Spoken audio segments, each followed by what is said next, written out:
A terrible way to do an order for a complaint, asking someone to DIY something and they're not a professional. It's disgusting. DIY something and you need a lawyer, you need a price water. What's it called? Price waterhouse health auditor or something. Yeah.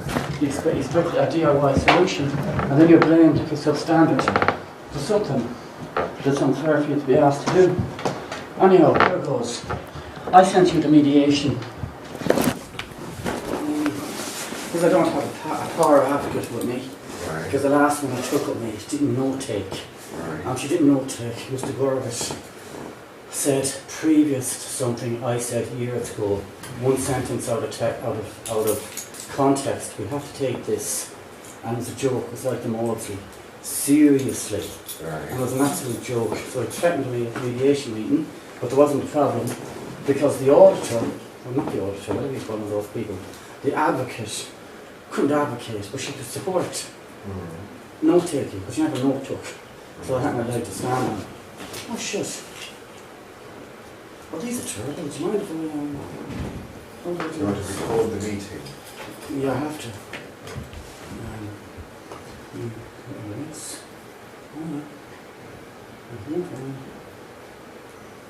With modern technology, wonderful. Never works, does it? It never bloody works. You know, you use this bloody thing. You see, what happened is the last one I screwed up. I don't think it works very reliably, that's the problem. It never does, so I have to get one of these things. Yeah. Oh, go ahead, man.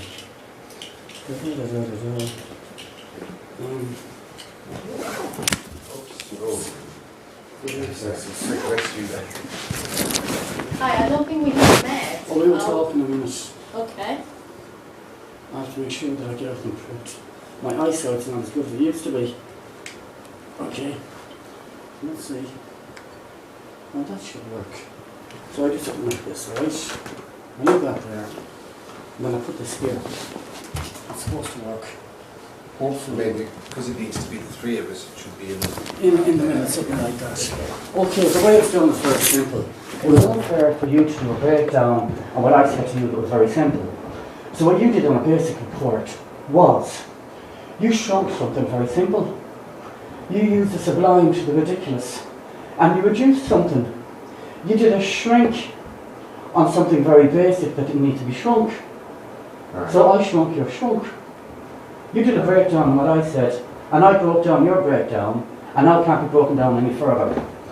So there is no in between an interpretation. Now I did this in the form of an email, and did you get the email I sent? Yes, I think the email was passed on, yes. That was the mediation presentation. Right. Okay, so do you want me to respond to that? Well, I've got it 60 points. And I've got it, all the points that were sent to you in written form on an email, and each form there was an explanatory commentary on each point, and that was an audio. Right. So if you don't have it now, you can call it up on your computer. I haven't listened to any audio. We don't take audio tapes and things like that. As part of the process when you need to write. Well, no, it's an open process. Right. It's very informal. And now I'm going to have to go through. And then I think understand the audio really. That's what we were told, it was difficult to make sense. It wasn't, I did an MP3. Right. An MP3 means I used up around 3 times as much megabytes Right. because the quality is perfect. Right. And I listened to it each time before I sent it. I Anyhow, think the point about the data that was sent was that that's just the raw data on the diagnoses of patients within the trust of various conditions.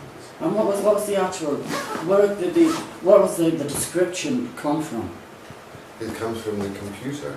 It's just a description from the No, computer, the actual, data computer. you know the way you have something like BSIA standard, and that's one description or accepted standard for looking at something. What was the standard of those mental illnesses that it came from? What standards did you use? The standard that's used in making diagnoses, conventionally it's accepted as what's called the 10th edition of the International Classification of Diseases. Okay, I have no clue about that. But yours was mental health. It's the 10th edition of the International Classification of Diseases, which includes both physical and mental health diagnoses. Well, homelessness was amongst one of them. How is that a disease? Yeah, I don't know. I'm not sure why that put it in there. It may be a descriptor that's in the international classification.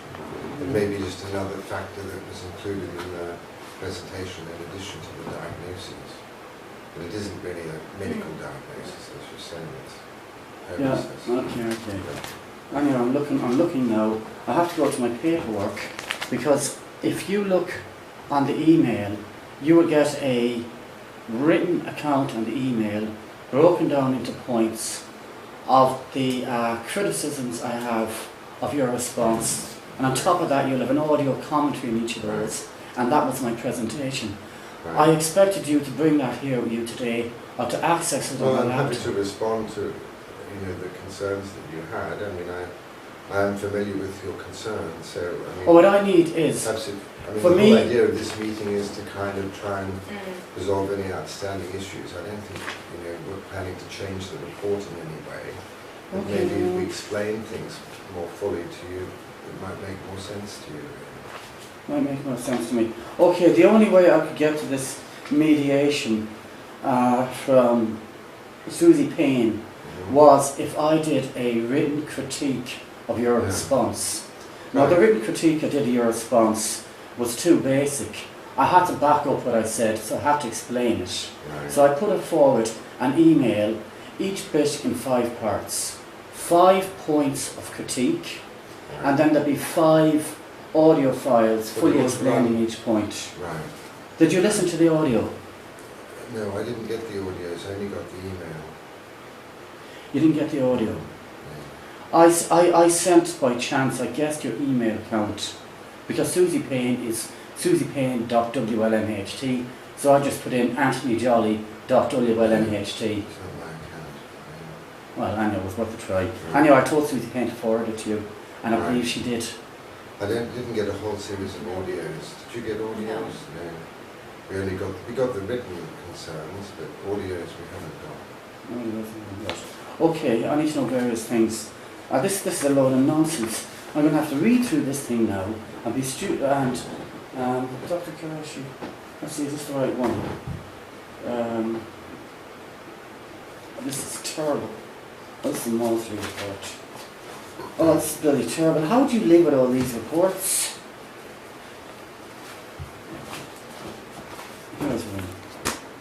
Terrible. It could be good if we could try and focus down on the issues you wanted to raise, really. I've already done that on a mediation Where do you want to presentation. A mediation presentation that I spent a week putting together to cut down on the time. So you'd look at the points, Right. and then in your earpiece you get an audio commentary. Do you want me to respond then to some of the concerns that I want you raised? to respond to the whole mediation Right. presentation. Right. Well, I haven't got any audios to respond to. But You I do, can because they're respond. included in the email. You know in the I don't think email, I've got audios. do you know in the email when you got all the points, there were 64 points. But did you look at the email? I looked at the email, yes. Do you know the bit at the bottom, the 5 points at the bottom? Well, you know the bits at the top, the little squares, and beside it there's like a music symbol. I don't think that came through. Did They you would see have come that? through. No, I did not. They couldn't have got deleted in the email, because they're part and parcel of the email. The only way they could get deleted, When it was forwarded, it might have been. it wouldn't have been deleted when it was forwarded.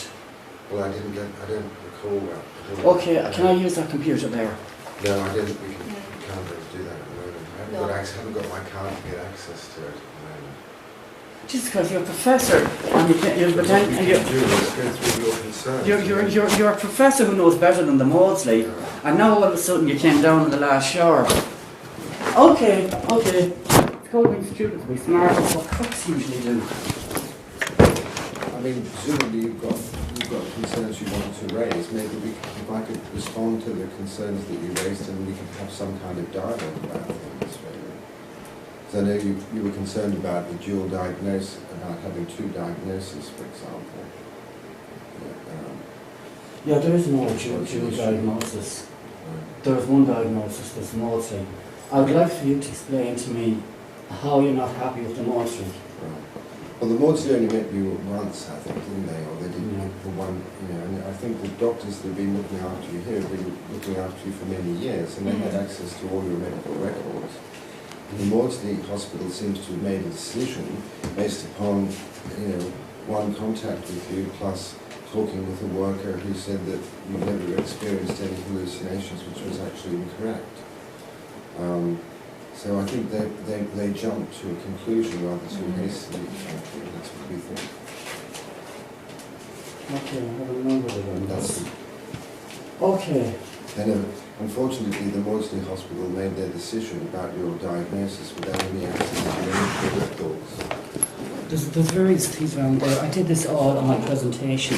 Why haven't you got access to my mediation presentation? Will I've you? seen your emails. Yes. Will you respond? The audios are included. Right. I'm not familiar with any audio. I am not familiar with any audio either. Okay, I need to go on two things. Right. Your name is Doctor.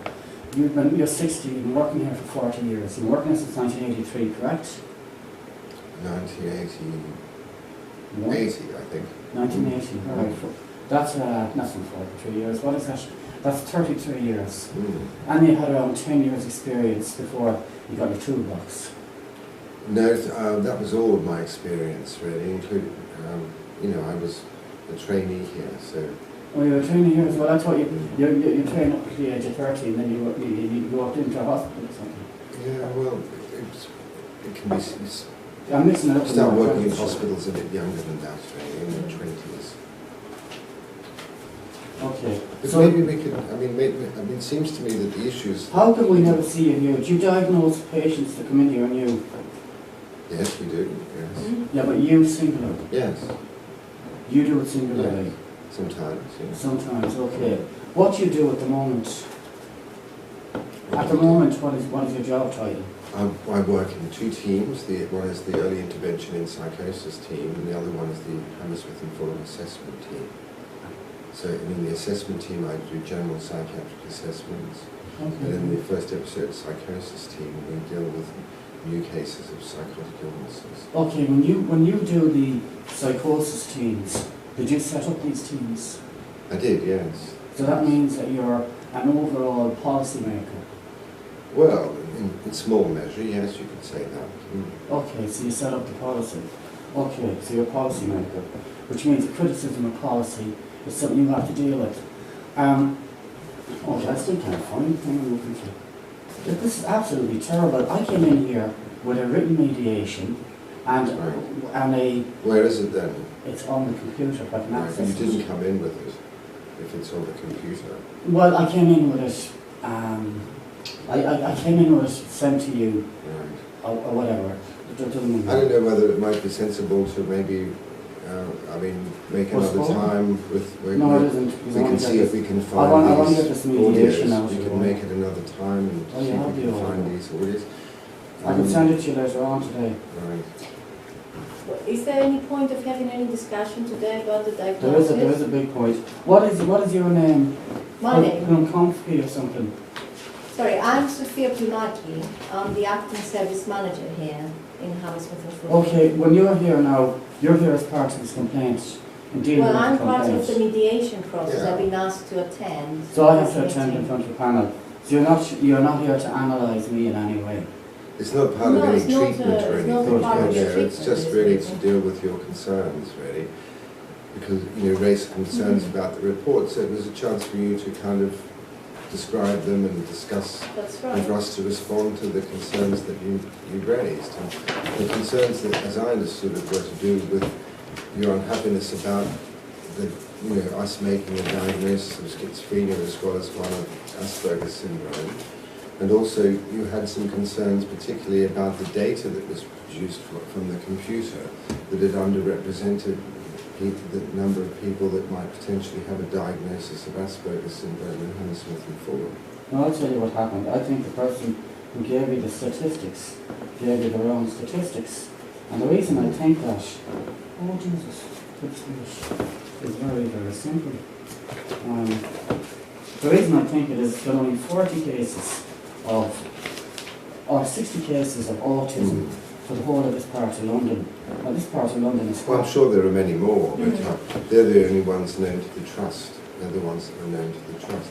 Most people with Asperger's syndrome don't necessarily have any contact with mental health services. Oh no, that's autistic in general. Oh here, I don't want this numbers. Yeah, many. Absolute disgusting. Most of the services for people with Asperger's syndrome and autism are in the voluntary sector. You know, so that they're not necessarily going to have contact with that. Can I ask a question? Do you know why people bleach with a type of empathy? As if I hear your pain. But real empathy means you do something about it. So they bleach as if they hear your pain and there's a problem. And then of course the joke, they don't do anything. Okay, here goes. Various things. Number one, a social worker put me into a place where he said, I heard voices. Now, I tricked him, the manager of the place, a year later, to give me a copy of something he tried to make me sign, to say I hear voices. In this bit here, he's trying to get me to say I hear voices. Now, at the end bit, there's a signature. There was a problem, I refused to sign it, and I ran off with a piece of paper. Why have you got staff lying about saying we hear voices and we don't? I don't know, I can only go by the record really. I wasn't there. And I suppose I have to. This is a record from a separate service. This is a mental health but service. is keying in to housing, and you get the information. You can't help what you do because you can only do the information you're provided. That's right, yeah. Now the information is That's always unreliable. the problem in looking back many years to things, you know. No, the problem is basically companies like Pathways earn their money off open categorisation, and you should take that into account when somebody's in front of you. Pathways, by the way, Pathways is just named for move-on accommodation. It's just a council label for how they house people. You're saying that they pushed you or maybe falsely declared that you were hearing voices because they could get more money or something from your I don't know what case. the motivation was, but we've been trying to ram it down the throat for years. Look, there's the line saying I hear voices.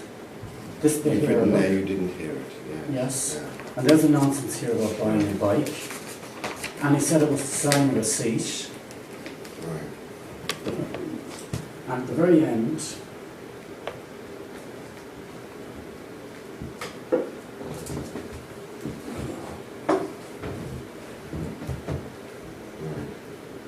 The trouble with this is, you see, I don't know when you wrote this and so on, I didn't when you write wrote it. this commentary. the actual Yeah, typing, this commentary here Oh, I was just written did all that a over week it. ago. A week ago, I yeah. sent it out. The trouble is, you know, I mean, if we were to, There's no signature at the end. if you just said, Sign you know, it. I mean, the trouble is, you see, if we work by that logic, we could say, oh, if you just said, oh, I've never had a mental illness, I've never had any symptoms, we just have to then erase the entire record and say there's never anything wrong with you, it was all a big mistake. But unfortunately, the record shows that you were reported to experience all kinds of symptoms in the past, which would be consistent with a diagnosis of schizophrenia. The thing is that schizophrenia is not a type of person, it's an illness, it comes and goes. One of the things I mentioned in the report is that, you know, you may be very well in many ways now and not have those symptoms anymore. It's not a kind of person, you know. Maybe that's a problem from the past, perhaps at the moment. But we can't simply erase the record and say you didn't have those symptoms when they're all reported in the notes. Okay, as part of a care plan agreement, my GP has to be copied into it so she knows what's going on. Yes, that's what should happen, really. And there's no such thing as her being copied in late when she demands it. Well, I suppose that can happen if the paperwork hasn't gone out in time. But there's no such thing as years later she asks us to send it to her and it's okay. Here I have a copy of my GP not being copied in, and you can read the various bits of handwriting. And there's a GP.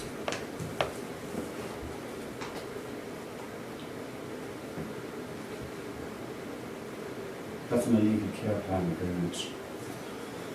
And they're saying the GP is responsible for illegality because they didn't tell her. This is a fax cover sheet. Yes. He forgot that the fax was scanned. He thought that just the care plan went to the computer. But the fax cover sheet was scanned and went on top of the care plan. And there's the illegal it's a fax from your care coordinator to the GP saying that no letter was sent out regarding the care program on the 8th of November 2011, and he's enclosed the care plan. Okay.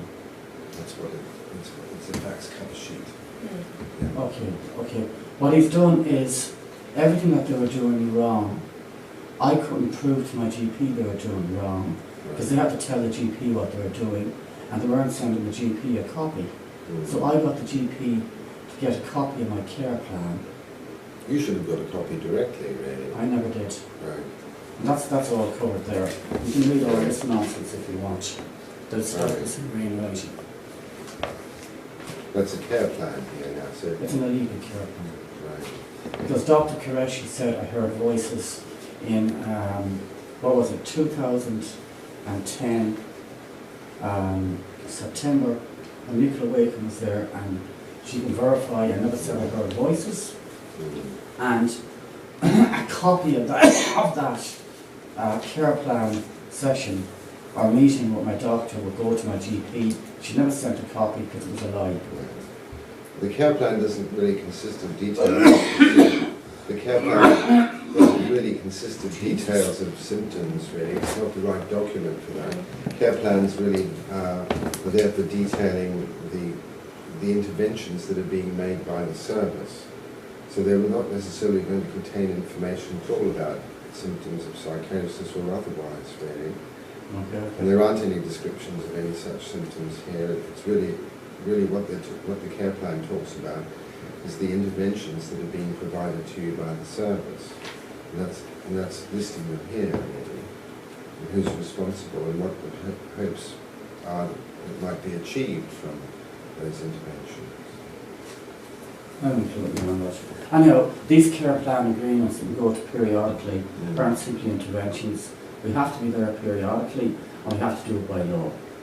So I don't know if it's debatable, it's just what the law states. Okay.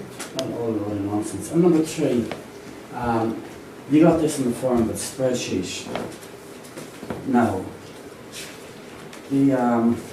that's the information that we sent here, is it? That is the information that you sent me. This is IC, it's 2012, it's up to date. Right. Now, it's the last year, really. It's what we got asked them to send you was the breakdown of all the different diagnoses that were made by the Trust in the last year, because your complaint said that everybody was diagnosed as suffering from schizophrenia. Too many. Okay, it's two or three different things. So the idea was to show you that there were a range of different kinds of diagnoses that were made. Okay, there's various things. You got simple schizophrenia. It couldn't be 21 and that was a mistake. It was 7. Simple schizophrenia, is that even legal to diagnose that? There's still a category within the 10th edition of the International Classification of Diseases. But it's one that, there's a kind of reluctance to make that diagnosis. Yeah, I think is it not illegal to make? It's not illegal, no. No, but like, it usually they call it slow burning schizophrenia. No, that's slightly different. But I mean, a subtle difference, but basically the same. Slow burning is not a term I recognise in any classification. Not a term I use either, to be honest. But it's not a Western. I'm not sure if it's quite the same. I think it probably, slow burning has the connotation of insidious onset. No, that's not it. It was used in Russia Right. I don't know that term. as an excuse No. for locking people up. Anyhow, you've got schizophrenia and then you've got paranoid schizophrenia. 1,500 there. I don't know what you have here. All of this you got around 1,600 and all the other types. So, and then you got the mental health act, blah blah blah. And there's So you got depression 1,500. and anxiety, lots of problems. Yeah. Okay, let's say you got 3,000. Now that area, is that for everybody that goes from Lily Road to North Acton to Felton? It's everything in the whole of local services, which is the London boroughs of Hounslow, Hammersmith and Fulham and Ealing. Okay, then all right. So that's 3,000 cases of schizophrenia. Oh, this is terrible. Here it is. The total number of autism, childhood autism, are those children with autism? Yes, the trust provides services for children as well. Okay then, okay. Now, is that not picked up in education? Well, commonly is, Sometimes, yes. Okay, so that's why there's only 14 here. Well, most people with autism and Asperger's syndrome are not dealt with by mental health services. Okay. They're dealt with by the voluntary sector. Okay. People that are adults with mental health, they weren't really... by GPs, not everybody comes to the mental health service. Okay. People with mental health, they weren't really looking out for it in the 70s or the 80s, or my age.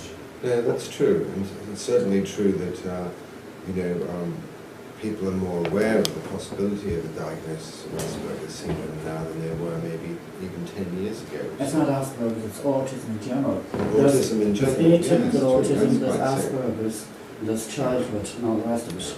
Now the question is as follows. Autism in the autistic spectrum is supposed to be nearly 0.5% of the population.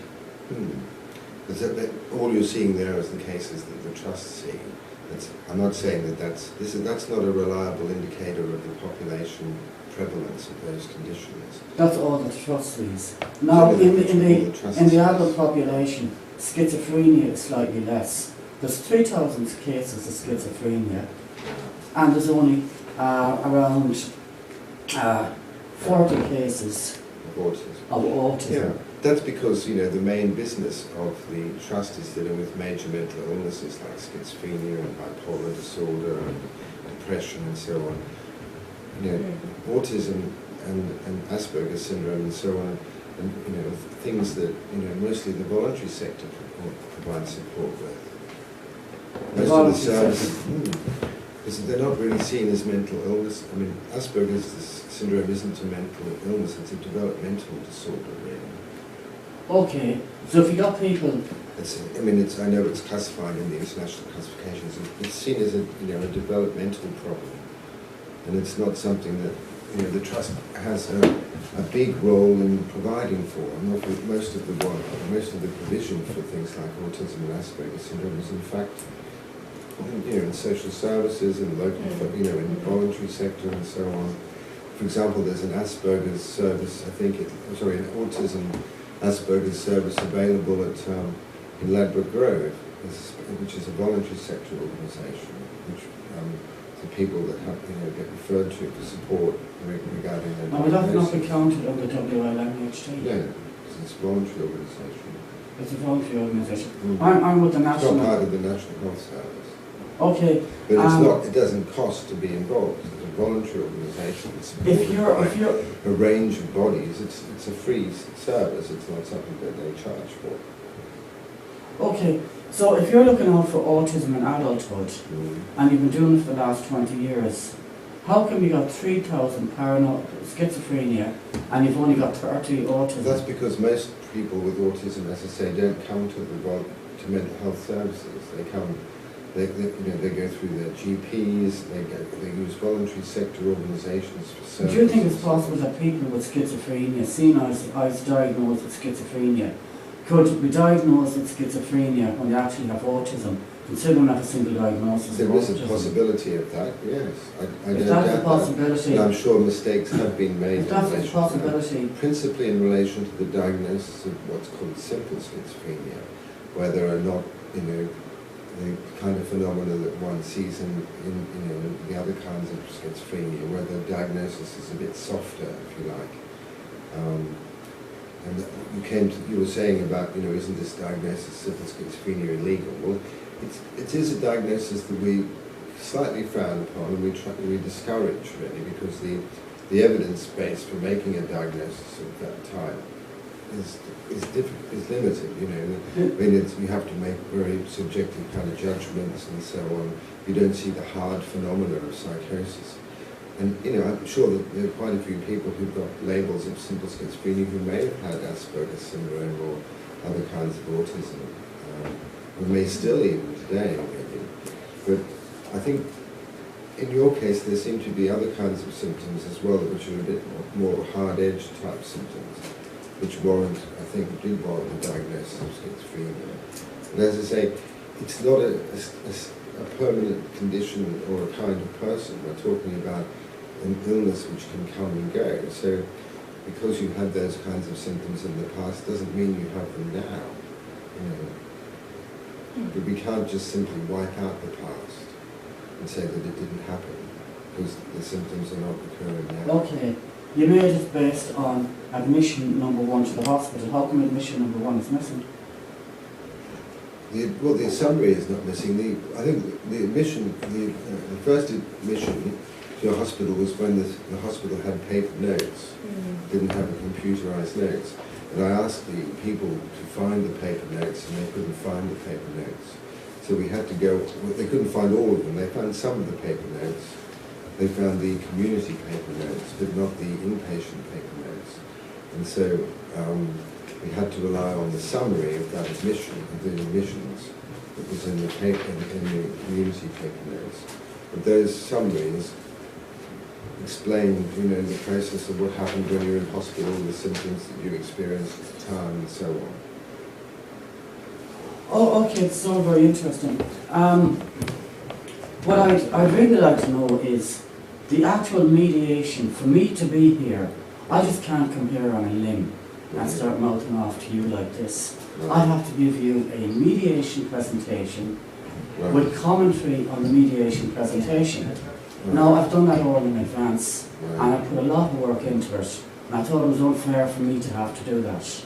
Now, I think we've produced a report, and we're willing to discuss it, and if you want to raise, it seemed to me they were the main issues that you raised. Well, this is the report. Yeah, the main That's issues. what the response. Yeah, the main issues that you raised in your response in your meeting was the issue about the dual diagnosis issue, and it was the issue about the prevalence of autism amongst the diagnosis in the trust. And I suppose what I'm trying to do is to give you some explanation of those two things. Okay, what is your job title as a doctor in regards to the head of these departments? What is it? I'm a consultant psychiatrist. Yeah, but your policy maker over the psychosis teams and the recovery teams. I'm the consultant psychiatrist for the early intervention and psychosis team here. Yeah. Okay, could you look into the fact that a lot of people with schizophrenia I'm talking to now seem to say that they have a personality disorder. In the ebb and the flow of things, have you ebbed and flowed a lot of people with schizophrenia and recategorised them in the last few years as personality disorder? No, I wouldn't think so. No, not that, no.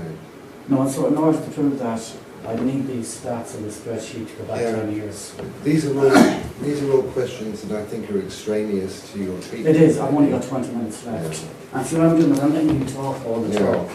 And now I'm going to go through this nonsense. These things are a bit extraneous. Okay, I need just one reassurance off you before I leave. Your complaint. Just one reassurance. Right. Susie Payne is supposed to have sent you an email. The emails... She sent me emails from you. Yeah. Have. And I have seen the emails. Been put together with the written points, and at the very top they have audio commentary. The audio commentary was supposed to do in advance what I'm doing now, because that way it would help you do your research, and you take on board the audio commentary that was a critique of your response, and listen to that and say as to why or not that audio commentary holds up. Are you willing to look at my mediation presentation? I'm not sure that we can, I mean, I can have a look to see if I've got any audios that I can listen to. I'm not sure that we've got the technology to listen to audios, but we can have a look. Yes, you do actually. Right. If you have a computer, you've right. got the earphone jacks in them. Right. It depends on how much time is involved. It may take some time, but I don't have a lot of time to do that. But I can have a look and see what how long are the audios? Each point, the length of the audio is usually identified at the side.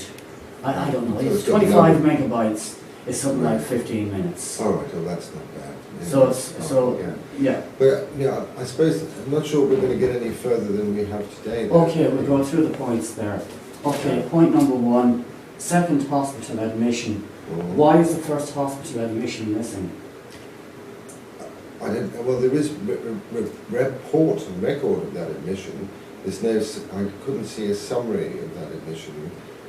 The paper notes of the inpatient care you received are not available. They seem to have got. Okay, they're not available. I'll talk about that. Okay. This point here, it feels I might have fulfilled the criteria for diagnosis of schizophrenia. Who said that? Sorry. It is noted that during your second hospital admission, it would appear that you might have fulfilled the criteria. Might having fulfilled the criteria for diagnosis is guessing a diagnosis. Do you just guess a diagnosis? No. The reason I put it tentatively like that was because, as well as there being criteria in terms of types of symptoms, there are also criteria for the duration of symptoms. Okay, so what was not clear from the summary was the duration of the symptom experience. So I tried to err on the side of being cautious and not say that it was definitely warranted a diagnosis of schizophrenia, because there weren't the criteria there for the duration. I mean, it wasn't possible to ascertain it because we didn't have the paper notes reporting your day-to-day symptoms during the time they said, but we had a summary of the admission.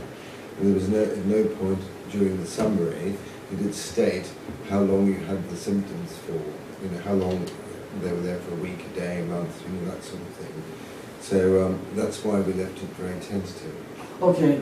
The reason I'm not even going to respond to that because you're talking too much. For the initial diagnosis matches the prescription, right?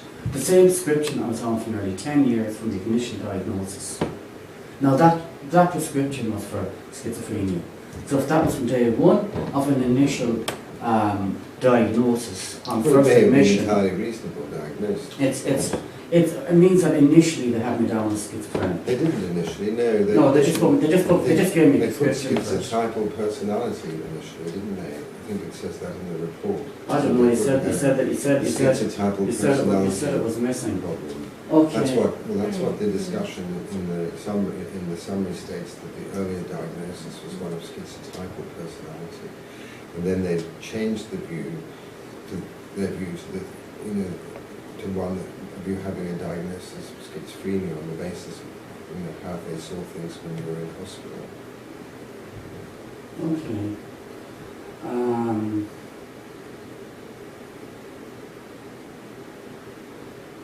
It says I usual persecutory and delusional ideas that I expressed with Dr. Qureshi on the 16th of December, in which he notes, he said he hears voices in his head and he's convinced others can hear and read his thoughts too. He said the voices are so loud that it is sure that they can be heard next door via the wall, the voices in my head. Now at that particular meeting, Nicola Wakeham was present, and she'll vouch that I've never said I've heard voices, let alone thought I heard voices in my head that were so loud the guy next door can hear. That's the verbatim account of Dr. Qureshi in your notes. Could you argue that the reason